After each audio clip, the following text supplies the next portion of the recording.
Francis, how wonderful to welcome you to our library and to the place where it all began and the position at which you, as an expert in the industry, taught us at LifeBook Memoirs how to make a good book.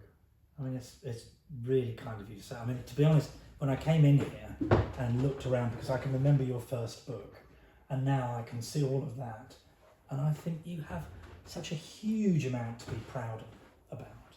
Quite incredible. And thank you. You know, really to think that I played a small part in the creation of that, and the idea that people can have their own memoirs and their own books, and they can be made, well, to be honest, to the highest possible standards. So, you know, if the binding's showing signs of wear, is what I always tell people, in 150 years, you can soak the binding off and rebind it. You know, you're making objects that are there to last, really. And I think that's brilliant. But what I wanted to do was to be able to make this affordable to a lot of people, to be able to create the legacy for their family and in a private space. Yeah. And that's what you bought into and said that you were happy to work with us because we stuck to that integrity from the beginning to the end. We haven't really just stuck to it. You've actually followed that journey. You've driven the standards within the industry in that respect. I think it's just that I think if you're going to make a book, you better make a good one.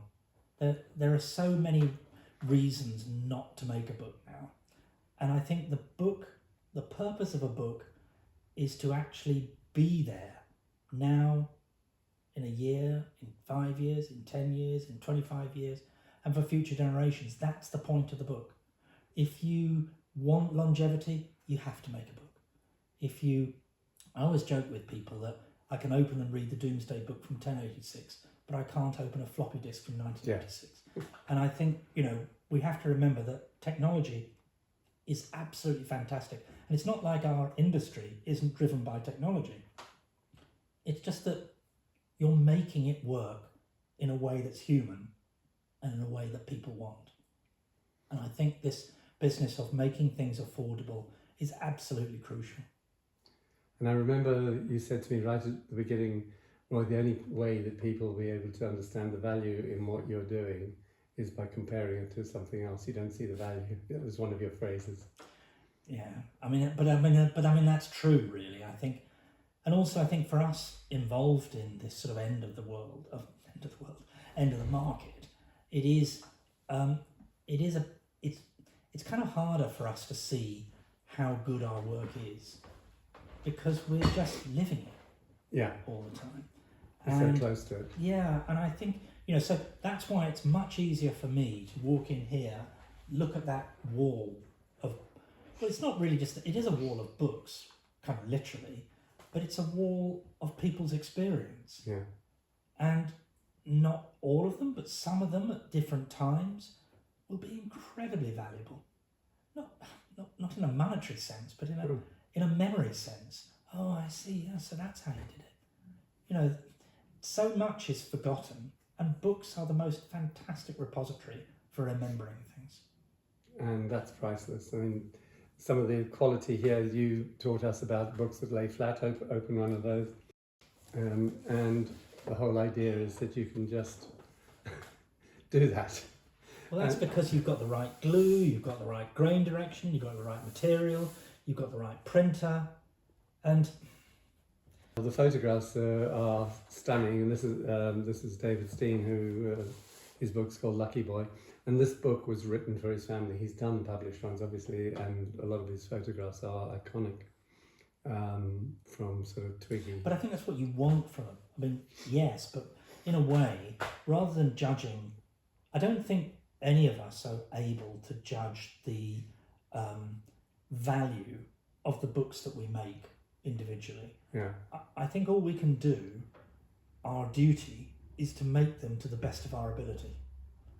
And I think what you're doing here is you are making books to the best of your ability, which happens to be pretty good. And in your standards would not be out of place in a 1950s bindery. Right. And that's a compliment. Yeah, we haven't progressed since 1950. Well, that's because, Fortunately. to be honest, yeah, exactly. I mean, books haven't really developed massively since about 1450 in Europe. Yeah.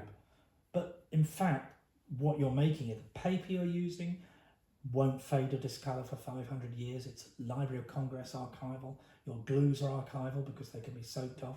Your binding opens right, your grain directions right. But your printing is absolutely impossible to imagine more than 20 years ago. Yes. So you're taking what represents the very best of modern technology, but you're not being governed by the technology. You're forcing the technology to do what you want it to do. Interesting.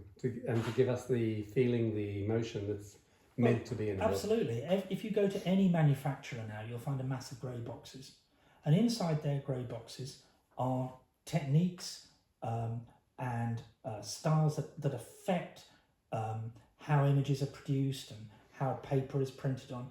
And all they've really done is the people that devised those systems have simply put into place protocols that they believe to be standard. Right. There is no law that says they have to stay that way. If you know, one of my things my father told me was, you really want to employ people who know what it ought to look like. Yeah. Well, you know what it ought to look like, and you're forcing your technology to deliver that to you. And that is one of the chief things that makes you different from the majority of people who don't understand that they don't have to do what the machine tells them. Yes.